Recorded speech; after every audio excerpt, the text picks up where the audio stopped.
Ladies and gentlemen, good day and welcome to the PDS Limited Q1 FY24 earnings call. As a reminder, all participant lines will be in the listen-only mode. There will be an opportunity for you to ask questions after the presentation concludes. Should you need assistance during the conference call, please signal an operator by pressing star and then 0 on your touchtone phone. Please note that this conference is being recorded. I now hand the conference over to Mr. Iqbal Khan from Nuvama. Thank you, and over to you, sir. Hello. Good afternoon, everyone. On behalf of Nuvama, I welcome you all to PDS Limited Q1 FY24 earnings call. Today we have with us Mr. Sanjay Jain, Group CEO, Mr. Rahul Ahuja, Group CFO, and Ms. Reena Joseph, Head Corporate Finance, M&A, and Chief Investor Relations Officer. Before I hand over the floor to management, I would like to highlight that the safe harbor statements on the second slide of analyst presentation is assumed to be read and understood. With this, I now hand over the floor to Sanjay Jain for opening remarks. Sanjay, over to you. Thank you, Iqbal. A very good morning, afternoon, and good evening to all our stakeholders across the time zones, and a warm welcome to our Q1 earnings call. There have been a bit of connectivity issue at this end, so if for any logistics issue the line drops from our end, just kindly stay put. We should be back in few seconds, and I apologize if there's any inconvenience because of this. I would begin by saying that the performance for this first quarter should be seen in light of 3-4 key aspects. Firstly, the macroeconomic uncertainties have impacted on the demand scenario, as we have been mentioning it over the last 6 months, that the first 2 quarters of financial year 23-24 could be a bit choppy because of the market condition.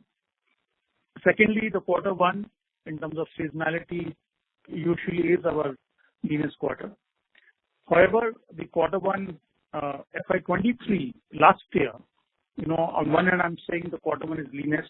The Q1 last year also benefited from the tailwinds of the pent-up demand in a post-COVID restriction scenario.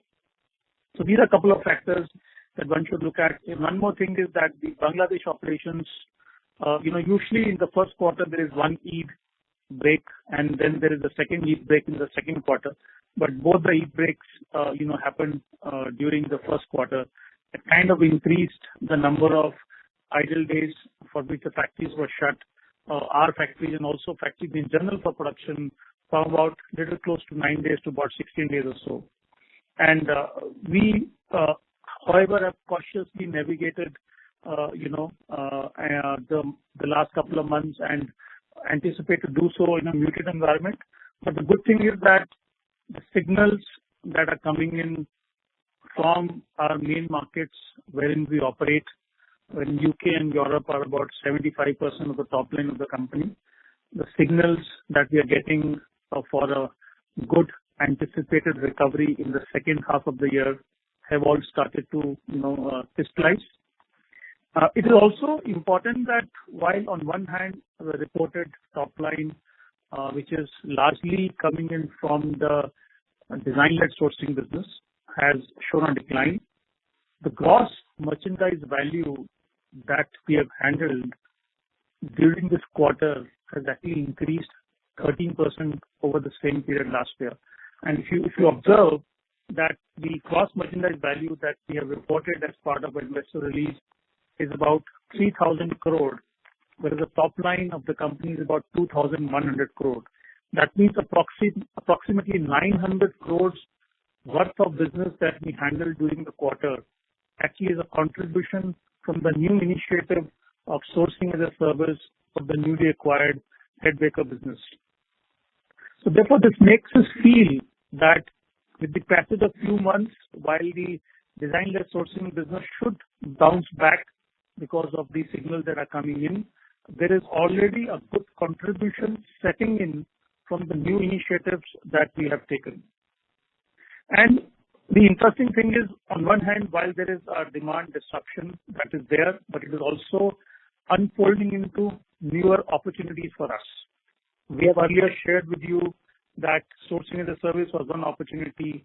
We also mentioned about complete sourcing solution contract that we got from one of our retail customers in Germany. Therefore, company is actually gradually migrating the journey of being a solution provider to our retail customers, and therefore also building in businesses with higher margin.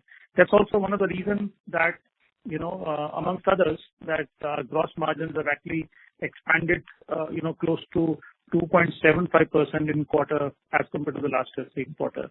And of course, while we remain positive about the anticipated recovery, but we also have the lever in hand in terms of any cost optimization that we may have to recover during the later part of the year.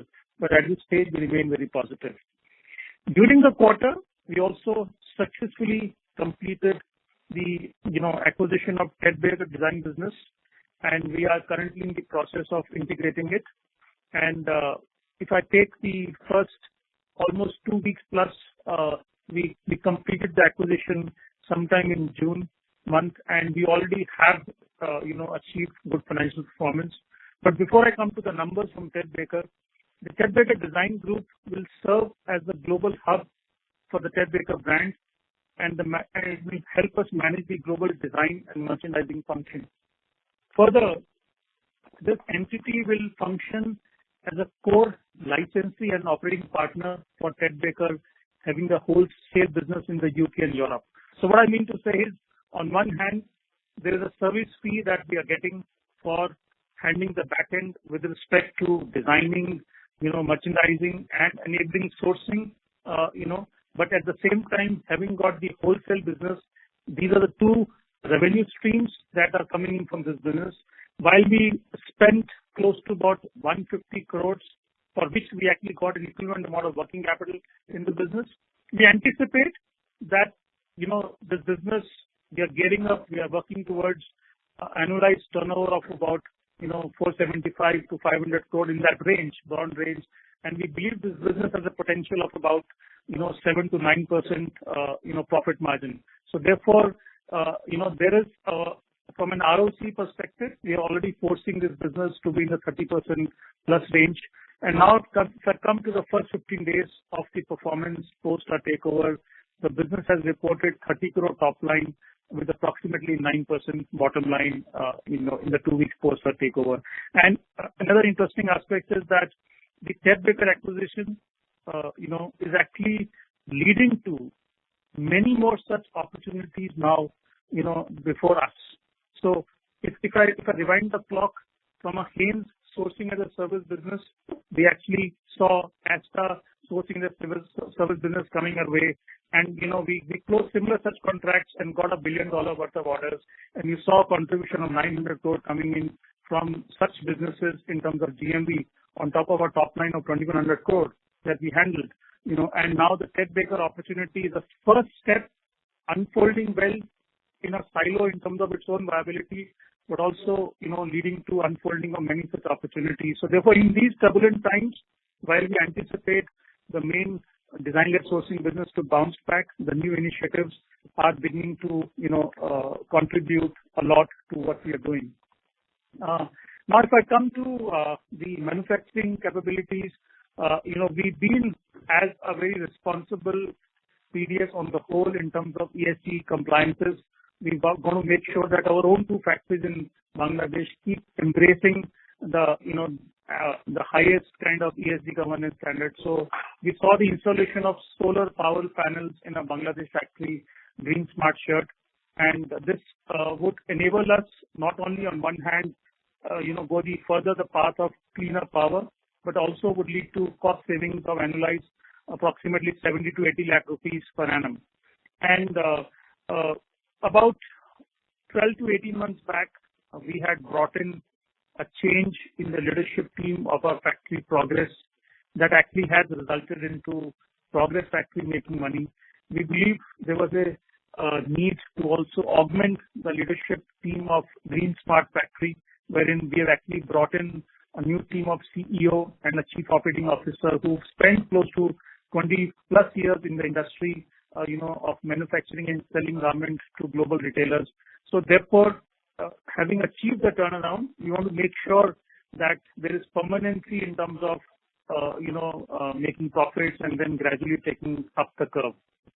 But as I said earlier, the manufacturing operations this quarter does have an impact of longer Eid break, and also on the whole, there has been a muted demand or so.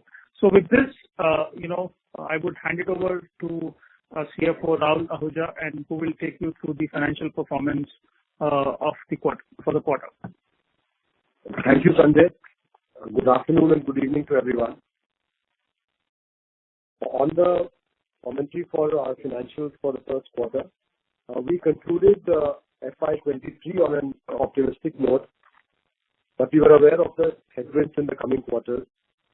For the quarter ended June 23, we reported a top line of 2,115 crores with a gross margin of 18.7%.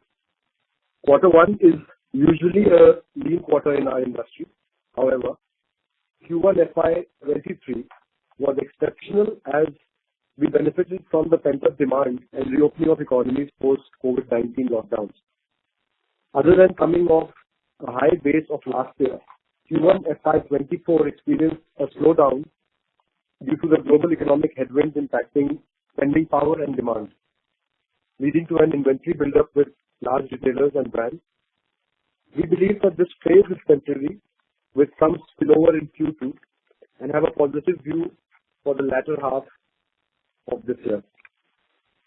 The muted demand enabled us to capture better margins. Gross margins have improved by 279 basis points from 15.9% to 18.7% quarter over quarter. We reported EBITDA for the quarter of 67 crores with an EBITDA margin of 3.2%. The EBIT for the year stood at 51 crores with a margin of 2.4%. Profitability, however, was impacted by interest costs mainly attributable to the increase in the base rate. Average SOFR increased from 0.7% same quarter last year to about 4.9% for Q1 FY24, approximately a 7 times increase in the interest rate. Tax outflows were primarily attributable to the profitability of companies, including Ted Baker, in the UK jurisdiction attracting a higher tax rate. As a result, in spite of operating profits being at similar levels as that of last year, our profit after tax witnessed a decline with a profit of 23 crore rupees. Revenue from our sourcing segment stood at 2,031 crores with an EBIT of 45 crores and a return on capital employed of 38% for the quarter. Our manufacturing segment reported a revenue of 117 crores and an EBIT of 4 crores. As Sanjay mentioned, given the Eid holidays, wherein both the Eids were in the same quarter this year, during the month of April and June, 2 of our factories were shut down for the holiday period, impacting our production days. Roughly, the number of holidays were more as compared to the same quarter last year by about 7 to 8 days. Moving on to our balance sheet, net debt stood at 26 crores versus 115 crores reported in June 2022. The reduction in our cash balances compared to our position in March 23 was mainly attributable to the acquisition of Ted Baker business that we did in June. We operated on a net working capital of 2 days. The company delivered a 31% return on capital employed and a return on equity of 27% for the quarter ended June 23. The company maintains a stable financial position with a net debt to EBITDA ratio of 0.06. We would continue on our growth journey by being prudent on operating costs and maintaining our balance sheet size to achieve higher returns for all our stakeholders. We will now open the line for any questions that you might have. Thank you. Thank you very much. We will now begin the question and answer session. Anyone who wishes to ask a question may press star and 1 on their touchtone telephone. If you wish to remove yourself from the question queue, you may press star and 2. Participants are requested to use handsets while asking a question. Ladies and gentlemen, we will wait for a moment while the question queue assembles.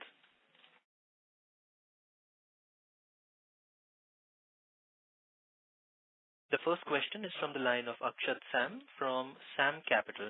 Please go ahead. Yeah. Hello, team. Can you hear me? Yes, Akshat. Sorry, apologies for that disconnection.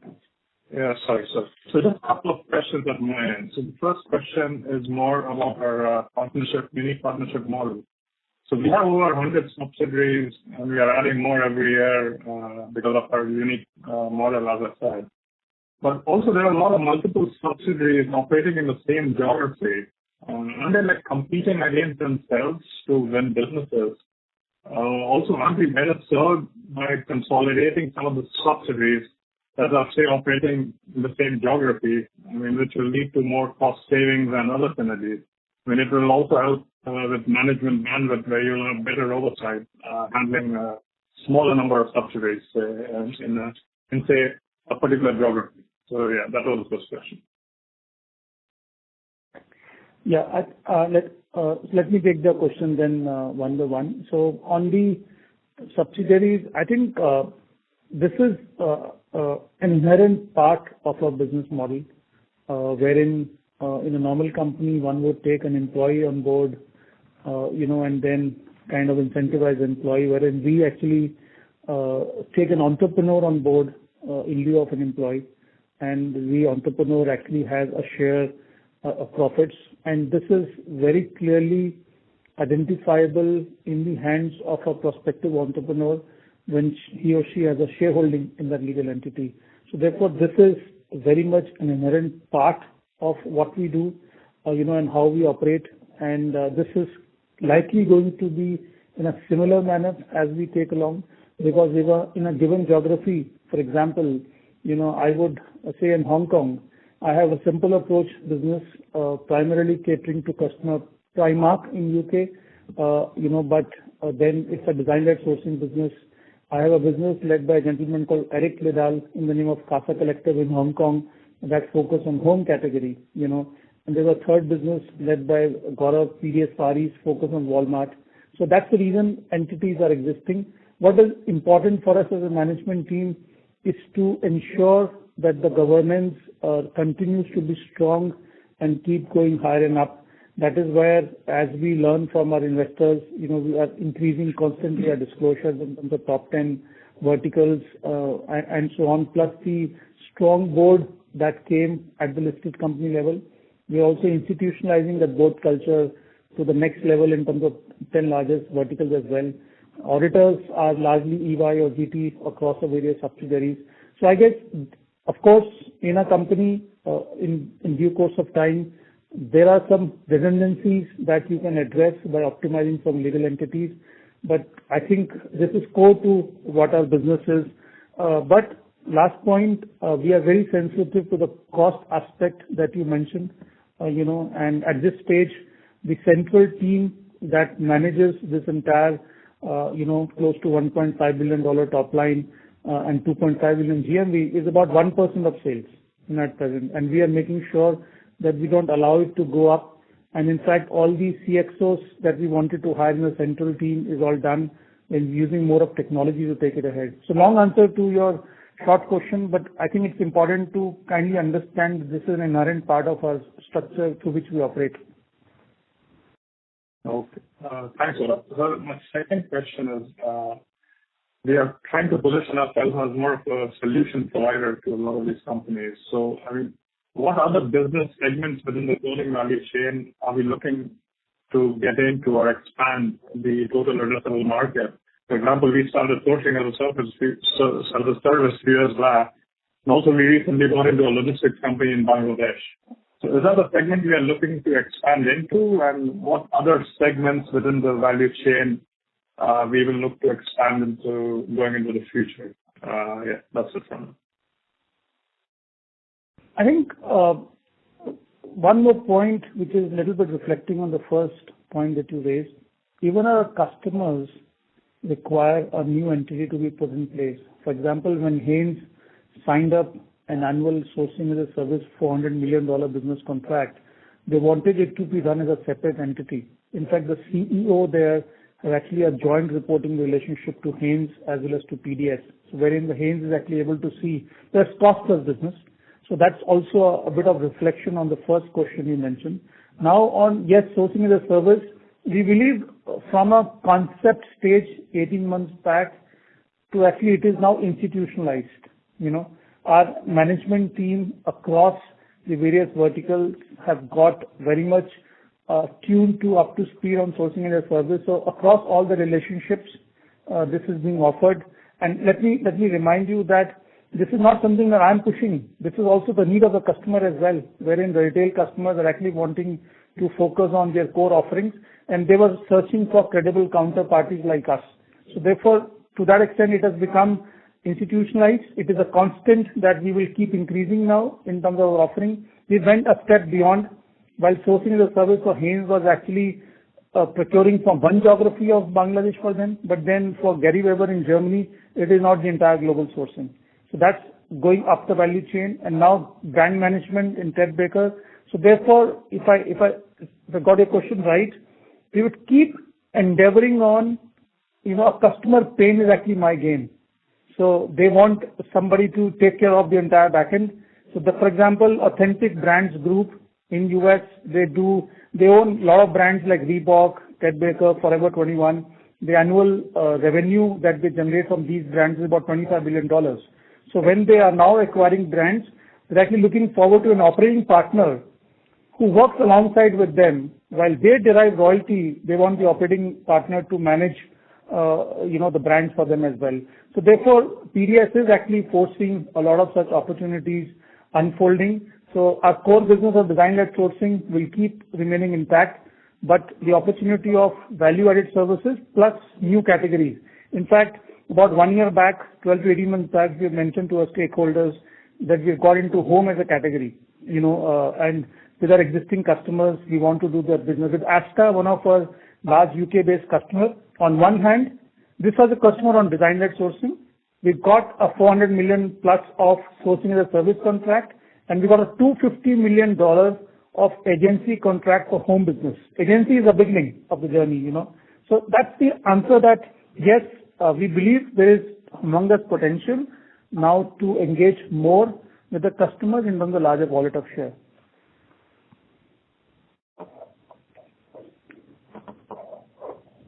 Thank you. The next question is from the line of Sarvesh Gupta from Maximal Capital. Please go ahead. Good afternoon, sir. Sir, you said that this business is seasonal and hence explains the Q1 fall. But how do you see the full year FY24 growth trends as they are as of now, and if you can break it up between H2 and H1? I think as we have mentioned earlier that we were kind of anticipating a single-digit growth throughout the year because as we said, the first 6 months would be muted and the next 6 months should see the recovery. So therefore, that's where answering the question, kind of single-digit growth for the entire year. And I think we are, gearing towards making sure that somewhere profits should, improve closer to 15 to 25% for the entire year. That's the target with which we are working, in the year. And in terms of split in the H1 and H2, as we had said earlier, H1 actually should, it's anticipated to show a decline over the last year, but then H2 should see a strong recovery. So therefore, H2 quarter should be significantly better than H1. So you're saying 15 to 25% in terms of profit growth for the full year? I think I would say, optimistically, it may go in that range of closer to 20 plus or so.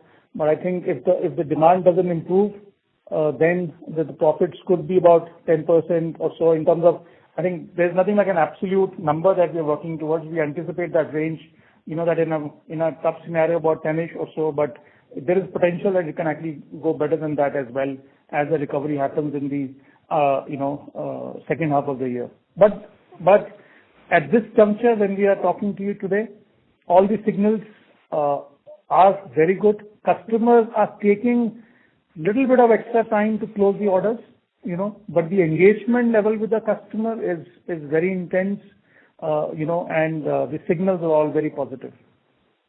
And the margin improvement trajectory that you have been guiding for 50 basis point per year, so sort of, that holds for even now? Yeah, I think while notwithstanding closer to 2.75% improvement, I think a maintainable gross margin improvement year-over-year is, yes, 50 basis points. There is seasonality. While every effort is there to add more value-added businesses, but to one line answer to your question, yes, we are geared up for 50 basis point improvement year-over-year. Understood. And sir, on your finance cost now, there are two questions. First of all, in your business, when you say net working capital days is only 2 days, but if I look at your working capital debt, it almost comes to like 25 days. So why is there a difference between the two, and why, in a sourcing sort of a business, why should you carry working capital debt at all in your balance sheet? So if you can explain this discrepancy between these two figures of 2 days versus 25 days. So, as far as our working capital is concerned, these are largely post-shipment lines. And, so we will always need, once we manufacture the goods, to finance our receivables. So largely, our working capital comes from there. As far as, our number of working capital days is concerned, if we were to, net off our cash position, the cash margin that we carry, or the cash surplus that we carry in our balance sheet, if we net them off from our working capital, that's 2 days. If you were to calculate just the working capital, that is the number which comes more like 22, 23 days. I think just to add to what Rahul said, I would say this is not a discrepancy. This is an opportunity that operating working capital days length, yes, it is 2 days of working capital, inventory, receivable, and minus payable days. And you rightly observed from a borrowing perspective, the number of days are much higher. We have not calculated, but I hear you, they are higher. So why is the discrepancy, or where is the opportunity then? The opportunity is that there is always cash in the system, on one hand, and then there's borrowing. And when we report net debt, we net out cash. But Rahul, our CFO, is close to about 27 years in the industry, and the first half of his was as a banker with GE and Standard Chartered and other leading banks. And I think a few of the areas that he has identified that our cash margins on the lines are much higher than what they should be. So therefore, over the next few quarters, we anticipate that the cash margins that is there should get released, and therefore the real debt utilization will actually come down. So therefore, what you observe as a discrepancy allow us to work towards as an opportunity to make sure that the debt itself is down rather than cash knocked off against the debt, and then we talk about net debt. So I think I agree with your observation. We would gear towards bringing it down in terms of the real utilization of debt. And these are not the LCs that you are opening for your vendors. So are you taking any risk on their default on your balance sheet? I think our LCs are, a very small portion of our procurement from the vendors. If I have to say, circa approximately 20-25% or so. As we proceed during the call, Rahul can get the number, but that's a broad number of LCs being issued. I don't think there is any kind of default risk, because every factory that we bring on board is taken on board with a comprehensive preceding 6 to 12 months of vendor onboarding process, and therefore we are in constant touch. We have a strong team of 800 plus merchandisers on ground. For example, if Bangladesh I pick up as one location where maximum number of factories are located that we deal with. So therefore, through our teams on ground, through our factory onboarding process, we believe, the exposure is low. And I think it is also well spread across. That's also an important thing, that do I have a concentration risk on our given factory, and therefore there is theoretically a default risk. That risk is also, if at all we say there is a risk, low risk, that is also mitigated and spread across close to 600 vendors that we deal across the globe as well. So therefore, to summarize, careful onboarding process, being in touch through the on-ground teams. It is not that my designer team is sitting in UK and therefore they are through a remote control managing the factory. There are people on ground and well spread across. So the risk is well managed proactively and the probability of it hitting us is extremely low. So 20 to 25% of the entire sourcing is through is via LCs, right? On a given point of time, that could be the peak situation that might be there, wherein we facilitate the factory in terms of fabric procurement or trims procurement, etc. in the value chain. But then I think the important thing is that on the front end as well, the customer profile is also carefully looked into. Is credit insured customer, track record, so therefore one should not look in a silo, in terms of that fact that I'm taking an exposure on the factory. The exposure is coming because at the first step, there is an order that is emanated from a reputable customer with a track record. So that's how I need to request you, encourage you to look at the entire picture.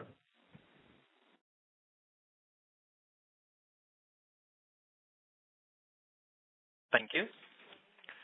The next question is from the line of Karan Premchand Gupta from Cavi Capital. Please go ahead. Yes, thank you for the opportunity. I'll just take over from the last questioner and just delve a little bit deeper on when you're factoring your accounts receivable, are those on a recourse or non-recourse basis to PDS? Any given receivable is...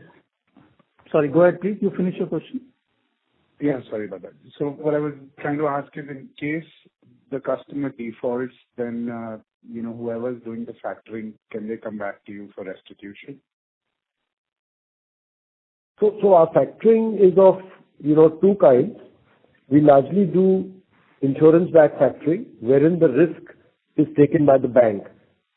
So the day goods are dispatched, we get our money, and the risk then lies with the bank because they have taken a back-to-back insurance. Largely, this is the facilities we have from our bank as far as post-shipment is concerned. In fact, I would give the answer that the recourse to us is zero. It's under no eventuality that once the receivable is factored that they can come to us. Fair enough. And then next, I just wanted to get a little bit more understanding about this acquisition of the Ted Baker business in the UK. Now, my understanding is that the total acquisition cost was about 150 crores, and you mentioned that this was all related to working capital. Now, it's a very sizable number given that you generally don't carry any working capital. So is there a plan or a timeline by which you'll be able to bring this amount, in line with the overall consolidated level and thereby, free up that capital, or how do you think about this? Yeah, I think it's an interesting observation. Yes, we have upfront written a check of about 150 crores, and there is a corresponding working capital to that. And as firstly, even on as is where is basis, we mentioned about the anticipated turnover that we think this business could generate somewhere between 450 to 550 crores with about a 9%, circa 7 to 10 range profitability. So we anticipate that this business in year one should give a 30% return on capital employed on a 150 crore check that we've written. But the upside is that we are working towards factoring these receivables on a non-recourse basis. So therefore, it may take us about 3 to 6 months because the whole process of, getting the insurance in place, getting the factoring lines activated, it takes time, to get all these operational things on ground up and running. So as these things on ground takes about 3 to 6 months, there is a big chunk, for example, of receivable of approximately $16 to $17 million, which we got in our hand on day one. So if I talk about approximately, 60-70% of that getting factored, which is about $10 to $11 million, that means about 80 to 90 crore worth of cash would actually come back to us. 50% of cash, there's a potential basis the existing practice through which we do our business of non-recourse factoring. So that's the answer to your question. In about 6 months' time, we are working towards trying to recoup this back through a non-recourse factoring program. Then that should, touch wood, hopefully even further increase the return on capital employed of the business as well. Okay. So when you say 150 crores in working capital, is that all in receivables, or is there, a chunk of inventory, or what else is there in that working capital? It's actually, for example, on a gross asset basis, there were about $40 million of assets, wherein the inventory was about 50%, about 20 million or so. There was about 16 to 17 million of receivables, about 1.5 million of cash.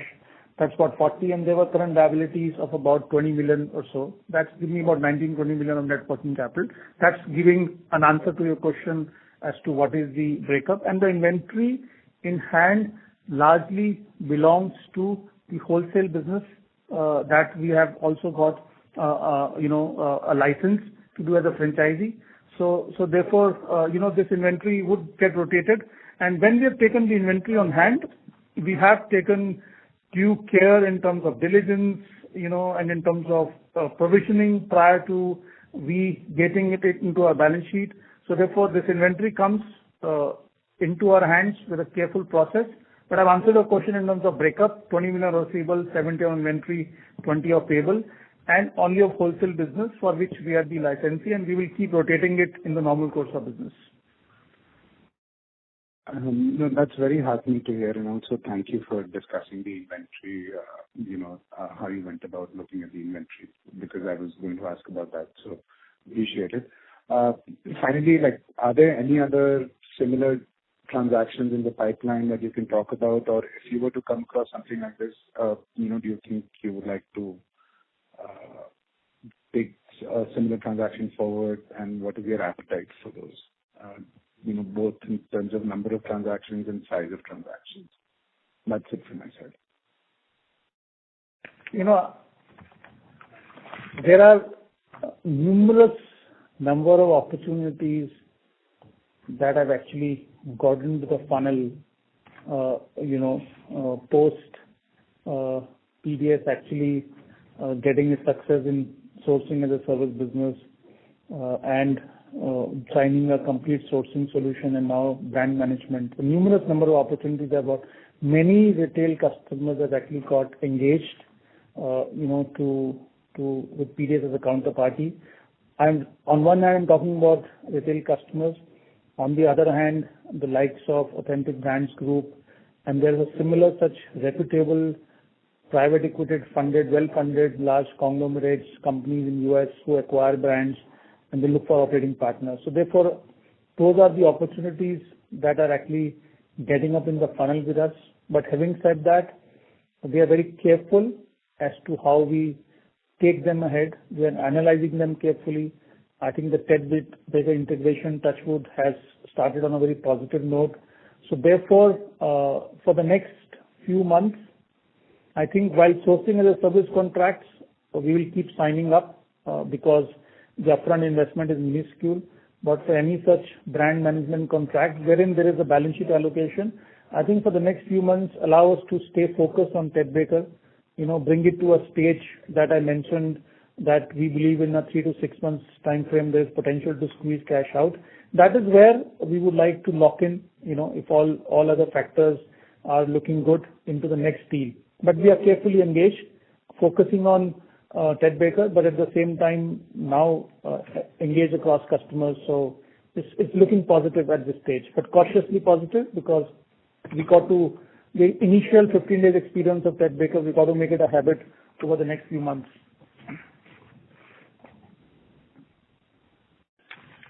Thank you.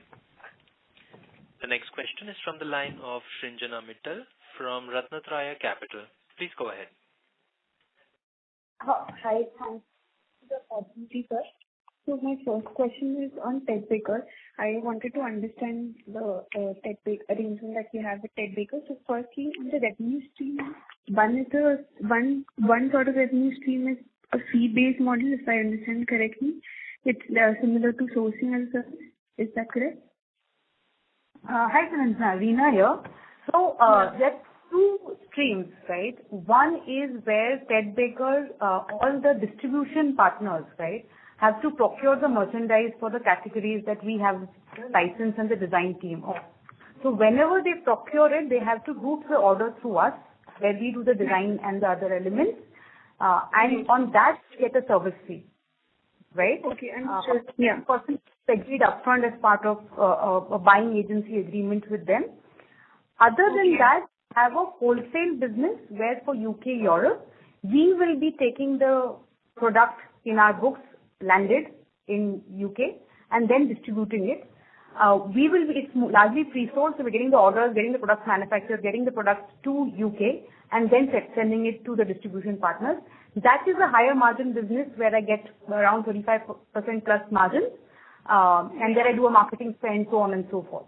But the design team works across both the agency business or the design services and as well as the wholesale business. So the same team, two streams of income. Understood. So just so the wholesale business, we'll be taking the product, products on our books. So that means that would be all on a pre-order basis, or we also keep some inventory and then sell it. How does that work? Yes, it will be on a pre-order basis where the distribution partners, the retailers, currently actually coming and visiting the Ted Baker office. They are looking at the merchandise and the next season stock. They place the order and we get it manufactured. Understood. Okay. And the 30 crore revenue that we generated, that's a mix of both the streams, and for the service, the fee one, it is the fee component of that, right? That's correct. But the largest chunk of the 30 is the wholesale business. If you see, because a larger part of it is on the wholesale side, and yes, the fee that comes, that also is part of the sales. Understood. And like on a full scale basis, what is the expectation revenue potential? I think a last concall was mentioned around 100 million pounds, if I'm correct.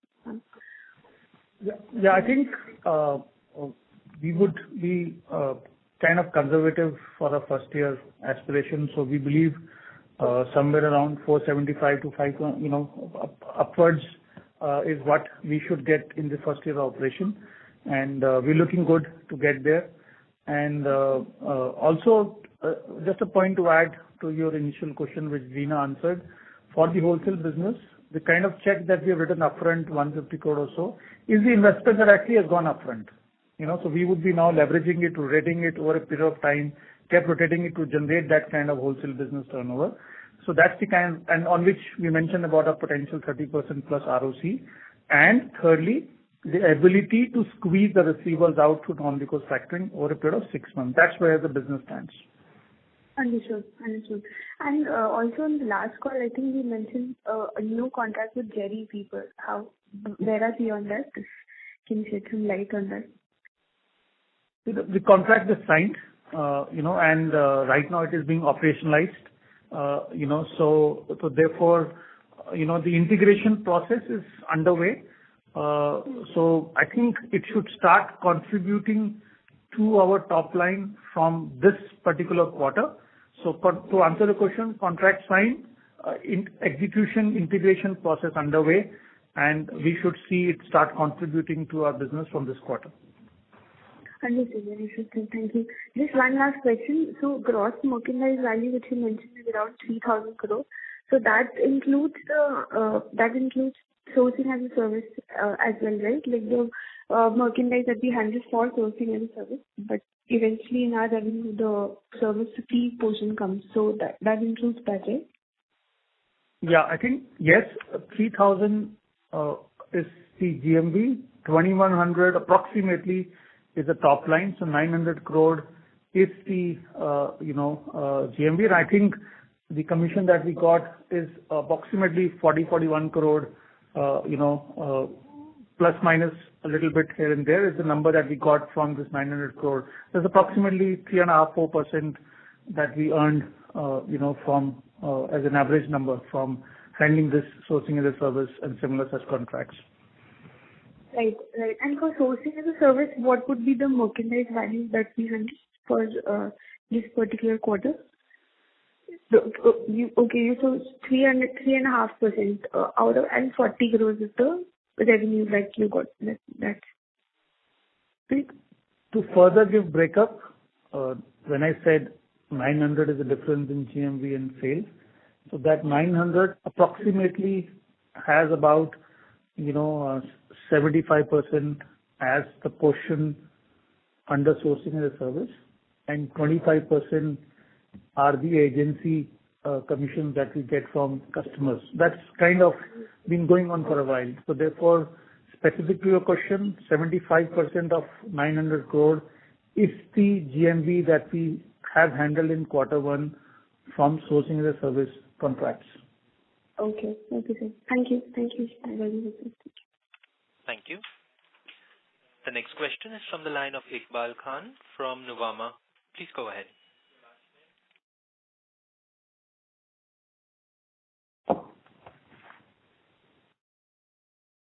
Iqbal, the line for you has been unmuted. You may proceed with your question. Yeah. Hi. Sorry, I was on mute. Can you hear me? Yes, you're audible, sir. Yeah. Hi. So, my question is on the, income statement only. See, on gross margin, we have done well, right? Around 280 basis improvement. However, EBITDA, so gross profit actually increased by 6% YoY.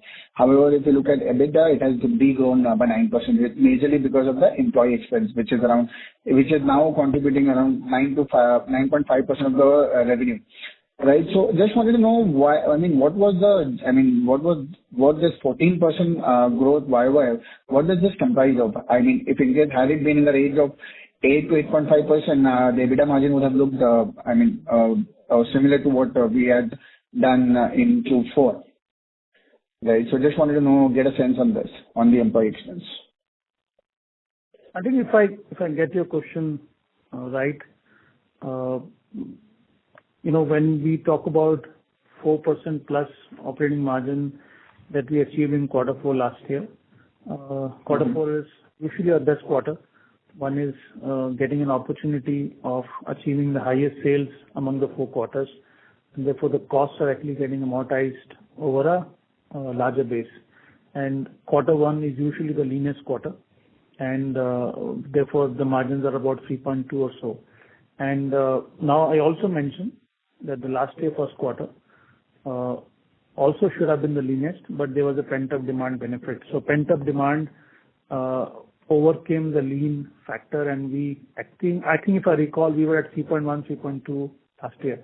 But despite the sales fall, the benefit of better margins, gross margins, whether they are coming in from procurement efficiencies, whether they are coming in from better margin business, proportion the top line increasing, or the entire value chain, all the way of we placing order to third-party factories, or even the cotton yarn prices, fabric prices declining, is all benefiting. So therefore, these 3-4 factors have actually benefited. And as things unfold in the later part of the year, we believe the sales traction should give better results. Number one, there should be continuation of revenue and profit from the better margin business that we have got added in the trajectory. The procurement centralization effort should keep adding as well. So therefore, we believe that what we achieved in quarter four last year in terms of 4% margin, all indicators are that we should, get back to those levels in quarter three, quarter four, and hopefully improve thereafter as well. Another thing also is that I think the entire industry, all industries in India and across the globe, have been getting impacted by the interest rate cycle. And as our CFO Rahul was earlier saying, that there is a 6 to 7 time increase in the base rate, this quarter versus last quarter. So therefore, somewhere I think we all anticipate in about 2 quarters the interest rate should peak and therefore start coming down as well. So therefore, below the EBITDA level as well, we believe, in the later half of the year, more so towards quarter four, when all of us in the industry should see the benefit of interest rates beginning to come down as well. So these are some, as I said in the beginning, I hope I got your question right, and these are some of the factors that would influence the gross margins, EBITDA margins, and also the PBT margins. Understood. Fair enough, sir. Thank you for addressing this question. And I think somewhere when the first question came about the legal entities, and wherein I mentioned that this is our inherent model of having entrepreneurs on board, and why I'm bringing that point again, that there is an entrepreneur in a business like a hawk, working very closely, keeping a close watch. Therefore, that ability, that agility to actually prune down cost as well, in case, while we all anticipating recoveries are here, happening hopefully in the second half of the year. But therefore, the first point that I answered on the legal entities, also there's a plus of that in case the situation continues to be very tough, very unlikely, but if that is the case, that lever exists, and that entrepreneurial fabric of the organization will also see that an initiative taken from the corporate is executed in a very shorter span of time in terms of bringing the cost structure down as well. Thank you. We have the next question from the line of Amit Doshi from Care PMS. Please go ahead. Yeah, thank you. I just want to understand once, this slide in the presentation where, the financials are there, and it mentioned that the gross margins is improved because of better pricing due to lower demand. Can you just help me understand that part? Yeah, I think it's an interesting English written over there. What it means is that on one hand of the continuum, you have the retail customer. On the other end of the continuum, say you have a factory. And of course, the end of the continuum also goes where to go to fabric supplier and so on. We are in between, adding value to our customers, channelizing orders for our factories. So the factories are, kind of in a serious dire situation across the world because of the demand being low. They have been severely hit. So therefore, they are clamoring for orders, even at low margins, so that they can fill in their factories. So that's where, if the demand is low, if the orders that they are getting are slowing down, then PDS as a solution provider in between is having the ability to generate orders, and therefore sit down with the factory and say, yes, the orders are there, but then let's discuss margins, And I think we are, as a responsible company, we are not trying to unnecessarily squeeze the factory. We also got to be there that there are mills at the back end supplying fabrics and supplying trims as well. So that also in turn is the entire value chain, I think, is wanting to make sure that in a muted demand scenario, let us make sure that there are orders and there's recovery of fixed cost. Let's keep floating for better times to ahead. That's the premise behind that statement, that in terms of a low demand is actually also translating to a better margin scenario. Okay. So the difference that you negotiate, you keep it with you rather than fully passing it on to the ultimate. No. Our endeavor is always to pass on the full benefit to our customers. If in fact the customer decides the price, but then we very humbly work towards the back end. For example, I mentioned that we also have no centralization of procurement, and I think I have to admit that I'm away from the eventual retail customer. So therefore, there will always be an ask for my customer to bring down the prices. So I want to make it very humbly there that I don't want to be seen that somebody who's going to increase prices or not pass on the benefit. But very importantly, I need to keep adding better margin revenue streams in terms of my engagement with the customer. That is how we believe that through my centralization of procurement, through my augmentation of trajectory on better margin categories, that I go back to the statement that we anticipate average 50 basis point improvement in margins year over year. Okay. On the manufacturing front, of course, there is a significant reduction. You also mentioned about the Eid holidays and the resulting lower production. But I'm sure that was expected, so accordingly, the inventory would have been maintained. So this is purely a reason of lower demand only, or this Eid holiday has something significantly to play with this reduction in the manufacturing operations? I think there are two external reasons and one internal that impacted the manufacturing in quarter one. One is the Eid factor, which is a critical factor. It's almost a 1 week of sales, production and sales from factories. That's number one. And number two, our factories have been on an average somewhere 50 to 65% range doing direct business with the customers, by the remaining coming from an internal sourcing verticals. So therefore, while the demand, or the orders for any factories are getting impacted, they also impacted our factories as well to the extent they're doing direct business. The third factor, which I mentioned, in the opening remarks, is that we did a change in management in a progress factory, the bottom factory, and we did the same in the beginning of the quarter one in a green factory as well. That's taking a bit of time to, stabilize. So that's an internal factor. So this is the answer to your question as to why our manufacturing top line actually came down in this quarter. Okay. Regarding this Ted Baker transaction, you mentioned this is 9% bottom line. So when you say bottom line, what exactly that means? Is like a debit, EBITDA, or PAT level?